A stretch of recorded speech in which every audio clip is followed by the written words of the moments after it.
আৰম্ভ হৈছে 28 তাৰিখে শেষ হ'ব। মানে অহা দেওবাৰে শেষ হ'ব। গতিকে আমি ৰাজহুৱাভাৱে গোটেই সৰ্বজনীন শান্তিপুৰবাসী ৰাইজে আমি এই অনুষ্ঠানটো পাতিছোঁ। আগতে আমি প্ৰতি বছৰে পাতিছিলোঁ। বিগত 5 বছৰে আমাৰ এই হৰিনাম কীৰ্তন বন্ধ আছিলে, কিন্তু আমি এতিয়া আকৌ উঠি অহা প্ৰজন্মই আকৌ লগতে আমাৰ জ্যেষ্ঠসকল আৰু ভাতৃসকল, আই মাতৃসকল সকলোকে লৈ পেলাই আমি আকৌ নতুনকৈ আৰম্ভ কৰিছোঁ।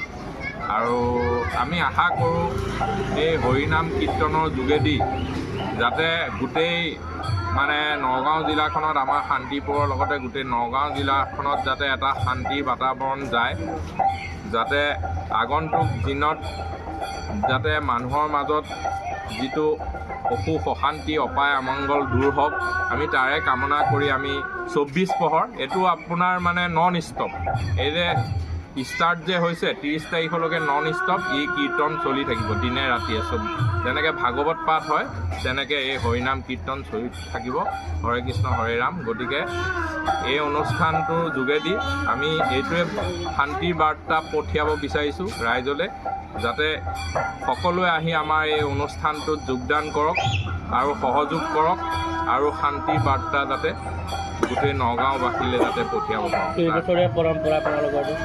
এইটোতো আপোনাৰ ষ্টাৰ্ট হৈছিলে একচুৱেলি 2001 নহয় তাৰ আগতে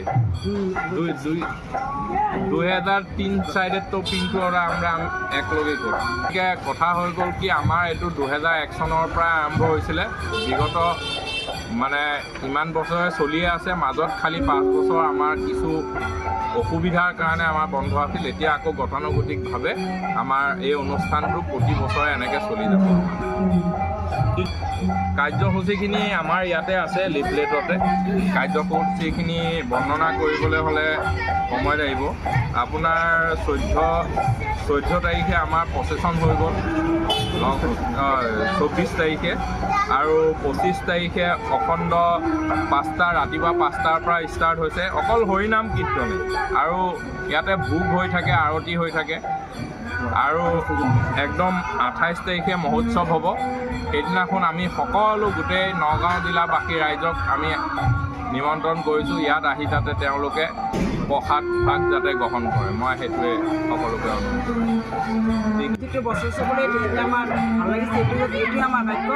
আৰু আমাৰ ভগৱান জাতি প্ৰতি বছৰ যাতে ইমান আনন্দমত মই ক'ব পাৰোঁ, এইটো মানে বিচাৰিছে আমাৰ শান্তিপুৰ যাতে ভাইটি জাতৰ লগৰ সবাই ডাঙৰীয়া সবৰে দাদা ভাইটি সৰুৰ ভাইটিৰ লগত যাতে আমি কৰিব পাৰোঁ, এইটোৱে আমাৰ আনন্দ কৰিব বিচাৰিছে। আমি কি প্ৰতি বছৰ যাতে এনেভাবে গোটেই সকলোবিলাক লৈ যাতে সুখ শান্তি যাতে সবাই পাওক, এইটোৱে আর কি। হ্যাঁ রাইজলৈ কি বার্তা দিব আপোনালোকে? শোনার জন্য এটার পিছিয়ে যাতে সুখ শান্তি পায়, এটাই জগৎ আর কিছু নাই। যেহেতু সবচেয়ে উপর মানে আমার এক ঠাকুরই না হয়, ঠাকুর মাথার যখন আছে এটি তার পিছতে ঠাকুর